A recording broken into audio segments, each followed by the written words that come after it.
And welcome to the Midday Show. I am Jeff Everett. He is Mark Messina. Still under the weather a little bit, but we're going to fight through it. Tuesday's headlines, some layoffs, go sports. We're going to talk. I want to know your remedies for being sick. What is your go-to when you are sick? How do you make yourself feel better?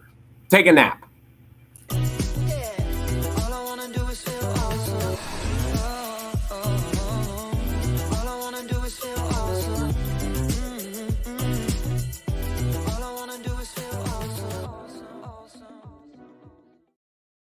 That's interesting. I'm going to cut you off right there before we get going. That's a very interesting question. Do you have certain foods that you only eat when you're sick?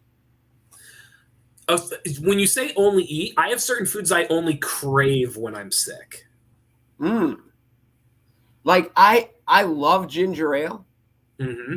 but I only seem to drink it when I'm sick. And then I remember how much I like it, but I never. I mean, you see here, I'm drinking Coke or Pepsi. If my choice is with like a slice of pizza, if I'm either having a ginger ale or I'm not having ginger ale. But I seem to only have like chicken noodle soup when I'm sick. Okay. Even though, again, then when I have it, I'm like, wow, this stuff's pretty good. Why don't I? I almost never eat Jell-O or toast. Like on a normal day, Jell-O and toast are out. When I am sick, it is like a diet of Jell-O and toast. Like for whatever reason, toast there's something magical about toast when I am sick. I think everybody has those go-tos. Another one I do, depending on what you're like, are you puke sick or are you like head cold sick? And right now you're head cold sick. I am. I wear the hat. Okay. Do you ever sleep with a hat on? I slept in a hoodie with the hoodie up yesterday, like in bed like that. Slept. I've never done that, but I've slept with a hat on, and I'll wear a hat through the house. Like you wore a hat during the show yesterday indoors. Yes. I will wear the hat all through the house, and that for some reason that psychosomatically makes me feel better. You know what's funny is I find that I will brush my teeth more often when I am sick. Something about just like the cleanliness, like I just feel better knowing that like I have a clean mouth. I can't explain it. So Is there ever a time that a shower feels better than when you feel like crap? I think you and I may have talked about this. I'm big on showering in the morning. Like I almost have to shower in the morning so that I can function. First thing I do. Yes. So that, like when I am sick, I mean, I will shower 2 or 3 times in a day just to feel that feeling of like here we go. Like we're like going just to try to like juvenate it a little bit and just get it going. But no, I'm like I said to you, I'm not like dead sick. Like dead sick where like you're in bed and it's like you can't move and you're sore and you're achy and I am just like uncomfortable sick. Like my head is a balloon. I can feel the juices flowing through my nostrils. I mean, it is just just an uncomfortable sick that I am, and I will take that over dead sick for sure. I'll tell you what I used to do when because I know but most of my life has been because of allergies. When during the spring, especially May is the worst month. When it was really bad, if I was congested, I would work out. And either go for a run or ride and you get like the heart rate going and it opens your sinuses at least while you're doing it. Then when you stop, it usually refills. But at least for like however long you're going, for 10 minutes, 15 minutes, 20 minutes, at least you feel like a normal person again. Yeah, no, it loosens it up for sure. Yeah. Especially like with the head cold stuff. I wasn't sure. I didn't ask you because most days I'll say like, hey, is there anything you want me to throw on the list? I have a bunch of headlines from today about stuff that we've been talking about, just kind of update, keep moving forward with. I did want to mention layoffs at some point. And then I don't know if you watched Monday Night Football last night, but there was the ending of Monday Night Football last night there's 2 or 3 things I would love to discuss there near the end of the show. But I didn't know if there was something on the headlines or something that you had saw that I was supposed to add to the list because I was rude today. I didn't ask you. Well, I nothing specific other than obviously Arizona lost, and the Republican lost in Arizona, and I saw, and I don't remember who it was, one of the senators who actually voted to decertify the Pennsylvania election in 2020 has now thrown, I think it was a female, I should have paid more attention to this, has thrown her support behind DeSantis. And today is supposed to be the day that Trump makes the announcement. I don't know if it's been delayed. I don't know if it's still coming. But again, as we've talked about last week, and I think we talked about yesterday, from a moment in American history, with all the information we have and all the polls and all the communication, all the stuff, it's almost getting worse.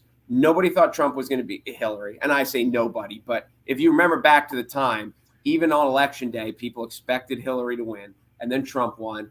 And then the Biden-Trump, I'm not so sure, but everyone expected a red wave, and it didn't come. And it's fascinating just to see what we think is going to happen, what doesn't happen, and then try to figure out maybe why it happened. And the next, at least little bit of a time, it is going to be interesting to see how the Republican Party deals with itself with these really, really heavyweight figures going at. It's one thing when you have 10 people up on the debate panel and you don't even know who they are, but there's two. There are the Hatfields and the McCoys right now, and it looks like they are going to go at it. And it's just an interesting time in American political history. Trump is busy today. He is dealing with some of the findings at Mar-a-Lago. He has some stuff going on with the Justice Department and his lawyers as well. They're trying to decide which documents were his to keep and which ones were for the White House. That's according to CNN and the Washington Post. He also is crying election fraud in Arizona after Kari Lake's loss. Katie Hobbs was announced the winner, the Democrat running for governor. Can I just throw Arizona? I know we mentioned it yesterday. I just want to throw Arizona under the bus, not because I'm implying that the election is not real. If you're Arizona, you knew what was at stake in 2022. You knew how people were going to react, whether depending on which side won. And for Arizona to not having a system in place, to not having a plan, to being able to get the governor announced in under a week is absurd in 2022. It just opens up the door. You now allow everybody who wants to complain about elections and about things being rigged, and you have now opened the door for people to kind of go like, took a week, like, I don't know. And it's just don't, like, it shouldn't take a week. It's 2022. It should not take a week. It shouldn't. I'm not disagreeing with you. I don't mean to change something because I agree with everything you said. Fine. It's hard to argue against that it should take a week. Did you see this? And it was just kind of cute and coincidental. Biden's granddaughter got married at the White House. Okay. And they listed the number of weddings that have ever taken place at the White House, and it's shockingly low. Okay. But Biden's granddaughter, and I don't know if it was the same weekend or if I just read these, but then Trump's daughter just got married at Mar-a-Lago. Yeah. What's her name? Marla Maples' daughter. What's her name? It just seemed like because like Mar-a-Lago has become, there's Camp David and there's Mar-a-Lago's become one of the most famous political posts in America, over the last couple of years. And, I don't know. I just, for whatever, at least there's some happiness some places. Right? Maybe Trump was happy because his ex-wife had to show up to the wedding, but I don't know. It's just a reminder that these people are people. Like, they have weekends, like they have plans, like they have life events. They have things going on in their lives. And so no, it is a humanizing moment that they both probably attended weddings. So yeah. And I'm sure, like, listening to the call, like Trump talking to Marla, who, how many exes speak to each other? Like, yeah, what does she need? What time are the guests coming? This is what they, and right. in this, even though he's Donald Trump and it's at his place, because, the way women are with weddings, they probably barked a lot of orders at him and like, make sure this is done, make sure this is ready. And he said, okay, because that's, it probably was it would be interesting to see these people behind the scenes like that. Because I'm sure there's a level of him where he was just running around hoping his daughter was happy and that her day was perfect, just like everybody else's father does. It's one of two ways. This is just an opinion. It's one of two ways. Either these people are incredibly helpful because running a wedding is nothing compared to running a state or running the country, right? So they're either unbelievably helpful, or it's the opposite, and they're completely useless because they're so used to having 5 assistants and 3 secretaries and this person for that, this person, and then all of a sudden you ask them to like do a flower arrangement and fix a flower arrangement at this one table, and they may just be like. So I think it's one or the other. They're either really, really helpful, or I could see them being absolutely clueless as to actually how to help on like a wedding day event. Well, in the mechanics of it, yeah, there may be some of it that I'm sure he can't change the toner in the copier, but I just picture because his kids are so much around him, and the Trump. The nepotism of the Trump family business. Now, I think they said this daughter was, I don't want to say a loner, was way more independent. Obviously, Marla Maples was only in Trump's life for a little bit, and it was. But I would bet on wedding day at Mar-a-Lago. I'll bet he was very doting and trying to be as. I bet he was very, very fatherish. Sure. Much more than the celebrity presidential politician that we see. Yeah. Can you imagine, because I just thought of this, because you had mentioned how few weddings there have been at the White House. Can you imagine if the Trump family would have hosted a wedding at the White House? I feel like it would have been the end of the world for media. You look at like the golfing stuff and like how they were jumped on about all this, and then all of a sudden it's like when he's at the White House, like he's so like when people, these are the moments where like it's not defending Trump, it's just the moments where like if you can't laugh at that and be like, yeah, probably, I mean he would have been absolutely destroyed if he would have had a wedding at the White House. It would have certainly got a little bit more pub than the Biden granddaughter wedding. Yes, no doubt about it. No doubt about it. I mean, so just that. Did you even know Biden's granddaughter got married there until I told you? I knew that she got married. I did not know that it was at the White House. So yeah, that's how big of a story it was. Yeah, no, pretty much. No, you're right. It's a very good point. Biden urges Pelosi to stick around after Republicans have secured the House. I'm not surprised by that. I don't have a lot to say, but that's one of the headlines that's passing right now. Biden. Well, hold on. Let's just cover that one for 10 seconds. Yeah, go ahead. Publicly, of course he's going to, because she is close to his age. What is she? 82. She's up there. I don't know her exact age. And if he's implying that she needs to stop, then it would also be implying that like he needs to stop. No, yeah. And so also, she's 82. For someone who's been, a good soldier to the party, if she's been there with him through thick and thin, he would never publicly come out and say she needs to step down. He might privately tell her she needs to step down. Right. Or but publicly support her in the discussion. Maybe not. If she says, I think I'm going to step down, he might not try to talk her out of it. But publicly, he's going to come out and say all the right things.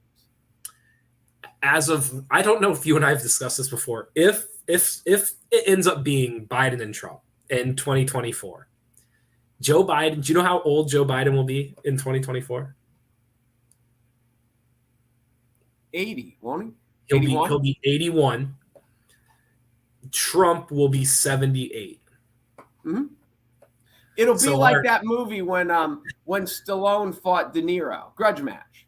That'll be what it is. That's basically what we're about how old they were in the movie.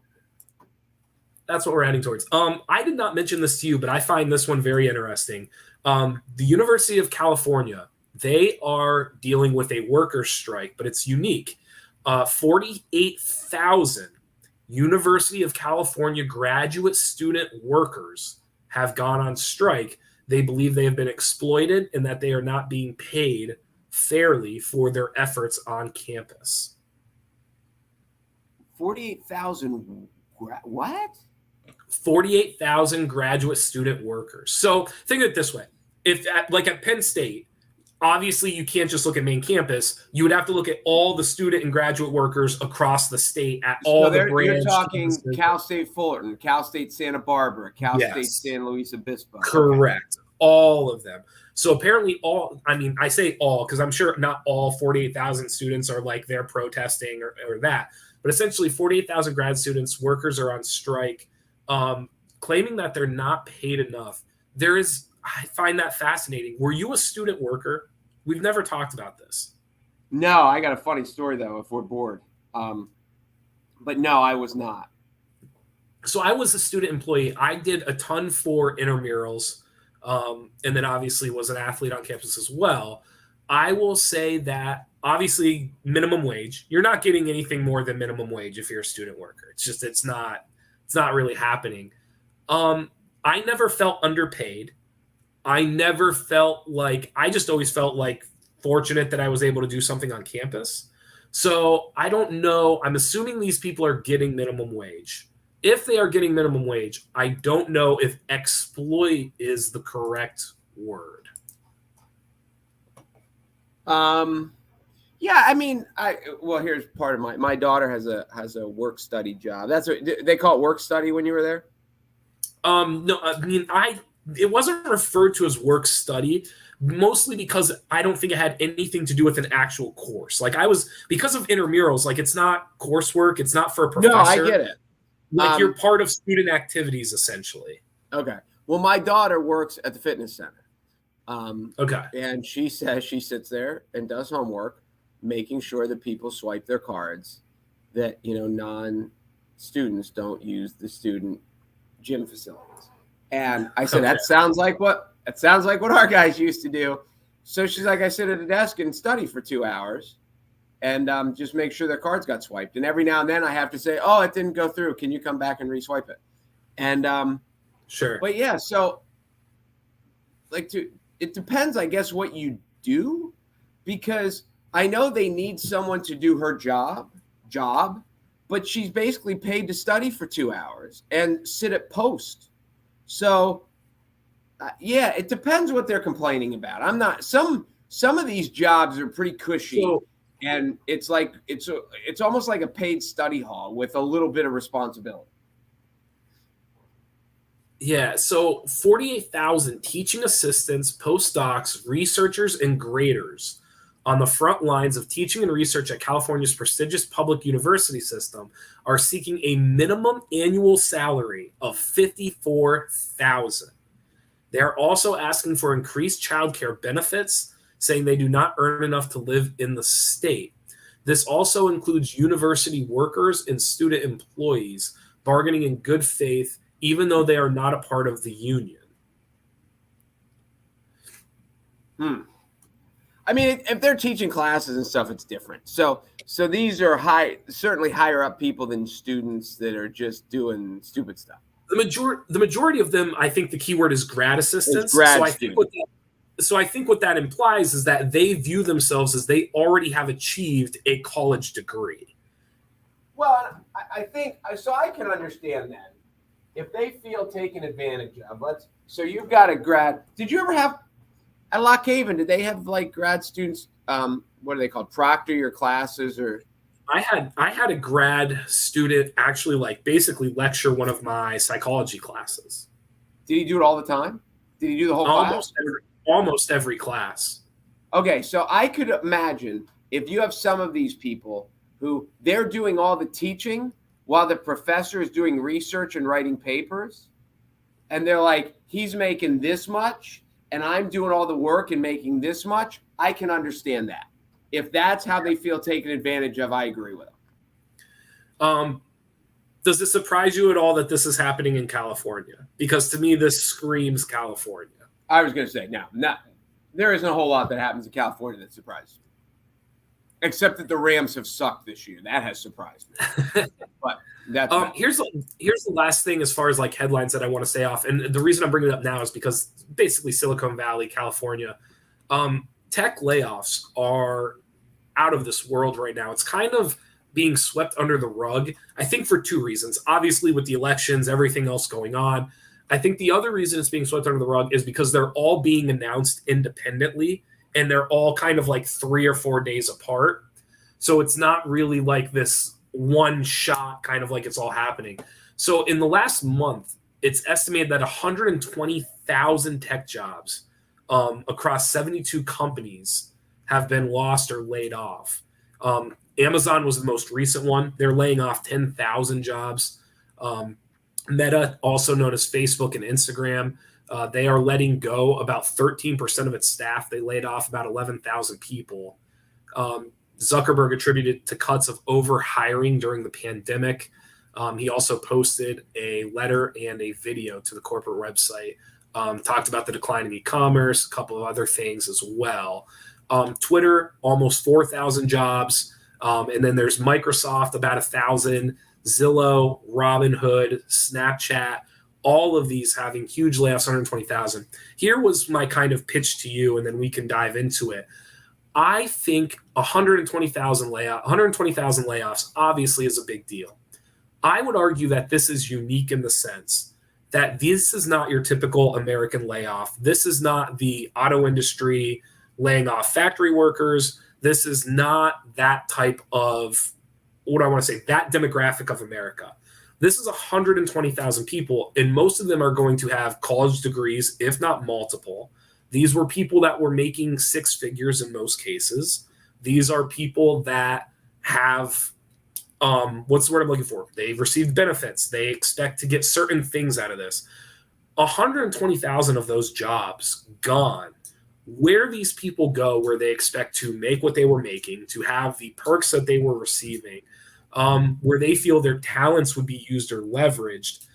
I think this is unique. I think it's underreported. I don't really know how this balances itself out, other than that a lot of people are probably going to join the middle class this winter that were not expecting to join the middle class or below. Well, I think one of the aspects that has kind of surprised me, and it's funny because I was watching an old movie during this whole thing, and old, I say from While I was talking? No, like the 80s or 90s. But, and they were talking about like, oh, the guy was trying to find a job, and he was down on his luck and he was down on his life because he couldn't find a job. And as I'm watching this, like every other ad that I hear is for jobs. And that you can walk into a store and get one, and you could, they'll give you a sign-on bonus, they'll give you this, they'll give you that, and so, and during it was weird that the government was giving out money to people hurt by the pandemic, and maybe it's just locally, but I can't believe it is, that all these people who their job had been adjusted, but there were jobs to be had, and there was a time in America. And maybe it was longer ago than I thought, where there was just an aspect about having a job. And somewhere along the line, it's like, I need to have a job that I want. And, for these 120,000 people that got laid off, there are all kinds of industry stuff looking for employees. They might not be at Snapchat, or they might not be at Google or wherever they were before, but there's still an employee shortage. So, so I don't know, that is going to be interesting for if people can just stand up and say, well, this is what I do, and I'm not going to work anywhere else until I can do it. Right. No, I totally agree with you. I think the other interesting part of it too, because even reading through some of the Amazon and the Facebook stuff, there's something about the concept of not just what I want to do, but these were people that I think for the most part were catered to. If you're in high demand, especially in the tech industry over the last 10, 15 years, and it's very clearly like people need you and they're catered to you, and it's almost like being recruited. It's basically like, come here, we need you, we have this, and we have the beanbag, like the comical, the whole thing of like, what do millennials want? They want beanbag chairs and free snacks. And so like, come to Facebook because we have beanbag chairs and free snacks. I think there's going to be this idea of like being catered to and recruited.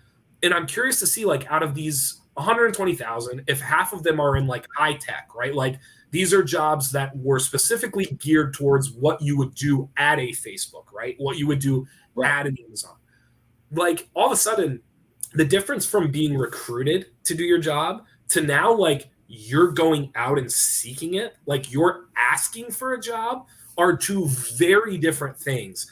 And I would be surprised to see between the ages of like 26, 27, all the way up to like 40, you're going to have a lot of people for the first time in their life not being recruited to work. They're asking to work. And that is really, really interesting.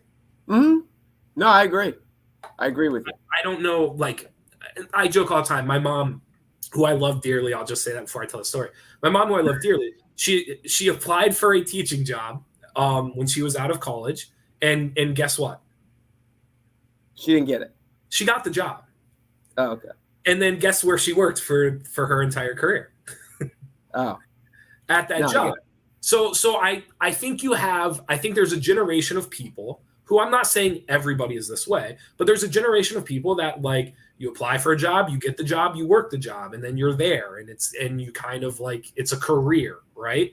And I think you're going to have a lot of people for the first time out of this 120,000 where this idea of a career is very different than what other people's experience of like having to interview, having to go in and like find and look and apply and all these things. I bet you there's a lot of people in the tech industry that like recruited straight out of college, maybe did one interview, hired on the spot because people needed it. They needed that position. They needed people that were capable of doing it because they couldn't find it in the older generation or in people that weren't trained to do it.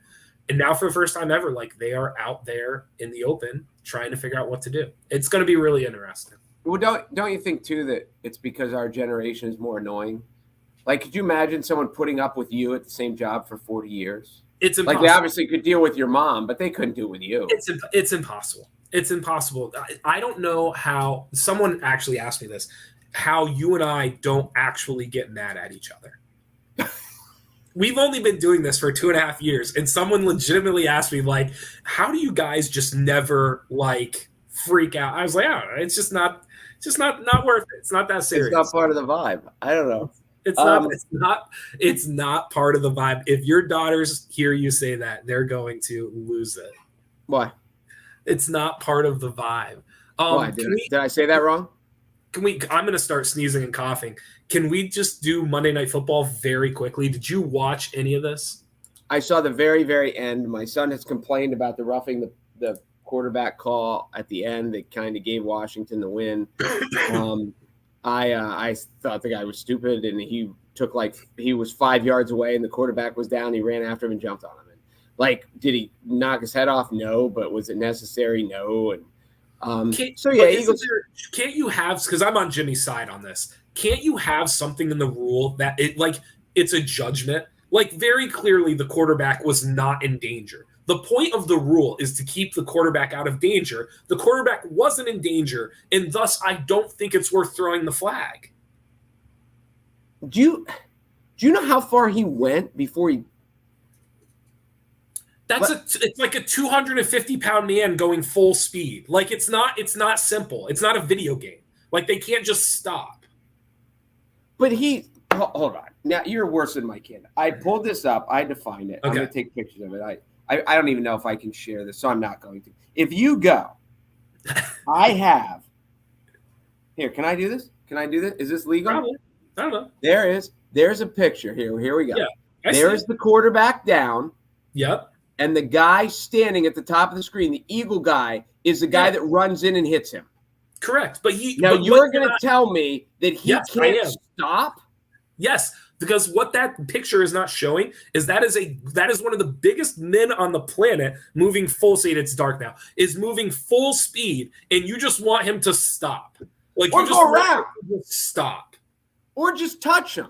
But you don't have to slide. Like, when we were little kids, and they do it in the pros all the time, a guy runs up and just touches him on the shoulder. He left his feet, went down. Like, it's an idiot. He's 5 yards away. He's not a diesel truck. Listen, let's say I did agree with you, and he could have, like, avoided or, like, went to the left or went to the right. Let's say I do agree with you. At any point, did you watch that and honestly believe the quarterback was in danger? Like, that his health was in jeopardy at any point? It's not the point. That's literally the point of the rule. There's no reason. I'm not looking at the phone anymore. That's literally, when you say that's not the point, that is literally the point of the rule. The literal point of the rule is to make sure that the quarterback is not in danger. And you just agreed that at no point was the quarterback in danger. Well, there's lots of guys, though, like you can be laying on the ground and jump on a guy's back and he's not in danger, but it's still a penalty. Like you can't hit a guy late. You can't, if a guy's out of bounds and you go up and shove him, he's not in danger, but it's still a penalty. Here's my last question about that. As someone who played quarterback, yes, do you think it's unfair? Like, I'm not saying it was like the Kenny Pickett where like he fake slid and kept going and like that was complete garbage, but it was very clear that the quarterback was trying to evade the pocket. Like, this was not a set kneel. This was not like a planned thing. He was he was trying to keep the play alive. He was leaving the pocket. Do you, for that reason, shouldn't the defense get some benefit of the doubt there? Like, the quarterback can just in an instant decide, I don't want to do this anymore, and just kneel down. And now the defense is just immediately supposed to react to that. When you're 5 yards away, you're supposed to react to it. I don't think the first guy that hit him was all that bad. Now, but here's the the part second guy that hit him. Here's the guy that really this is the part that really bothered me, was when he got up and celebrated. That hurt. Like, you're like pro no celebration, and I'm like, who cares? Let him celebrate. Stop him.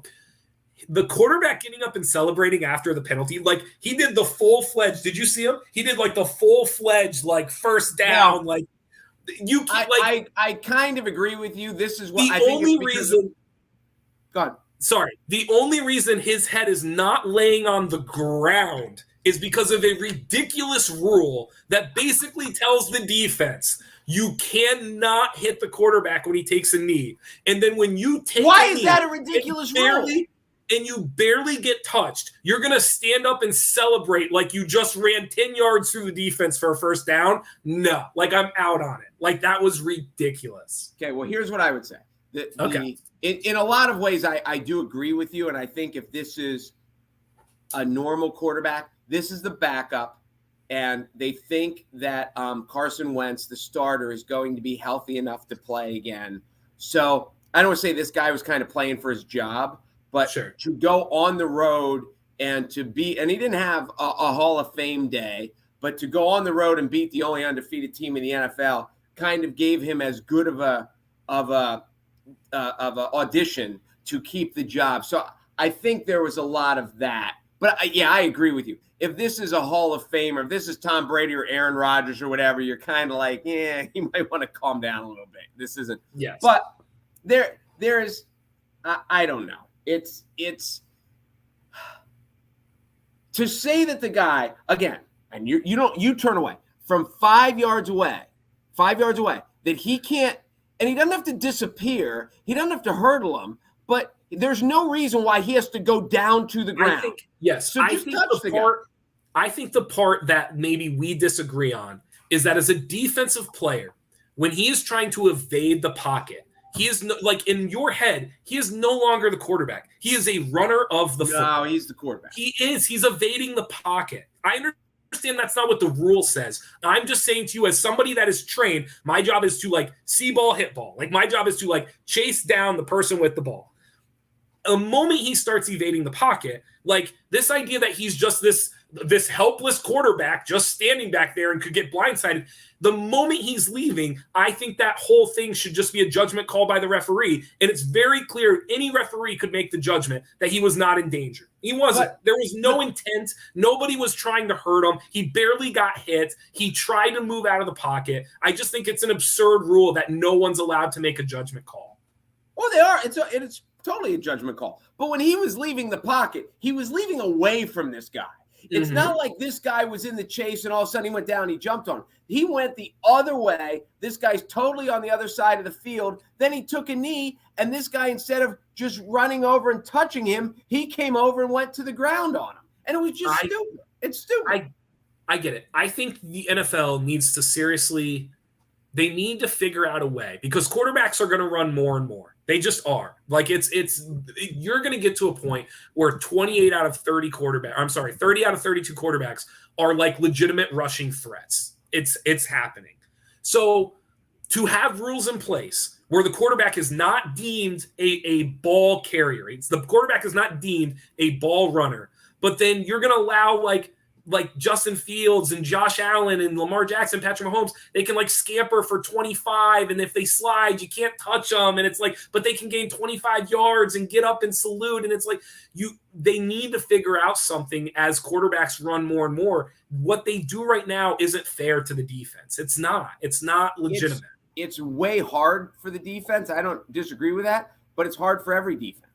And they have determined, you know what sucks for the NFL product? When quarterbacks get play. I know. But at some point, it's like going to a concert and saying, oh, the lead singer's not here today. I get that. But at some point, you can't do it to the point where now the product on the field is hurt. And what happened last night, it was not more fun to watch the Washington Redskins, the Commanders. It was not more fun to watch the Commanders kneel out the clock the final 2 minutes. It was. I thought it was great. Yeah, well, yeah, because you're a Cowboys fan. I thought it was awesome. From a viewer of football, you're going to tell me that was more fun watching them kneel out the clock for 2 minutes than watching Philadelphia get the ball back like they should have. I mean, no, but there is a level. I just don't understand through all this, where people like the rule, and I argued back and forth with my son this morning, and the guy couldn't pull up. I don't know if he's 5 yards away, and the guy's on a knee. And this whole thing of he can't stop. If the quarterback throws a pass, the guy can't run 5 yards and hit him. If a guy steps out of bounds, the guy can't run 5 yards and hit him. So to think that a quarterback who takes a knee, that a guy can run 5 yards and leave his feet and jump on him is like, it's not so bad. It's stupid.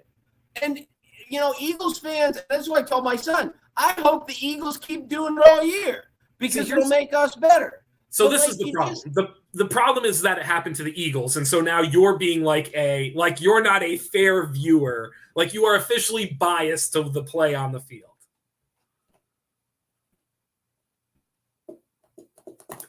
Just in case I lost Mark, I'm not sure if I still have him or not. Thank you guys for watching the Midday Show. Be sure to go to NorthcentralPa.com for all of your local news. Thank you to Weis Markets for being the title sponsor of the Midday Show. I'm Jeff Everett. He was Mark Messina, and we will see you guys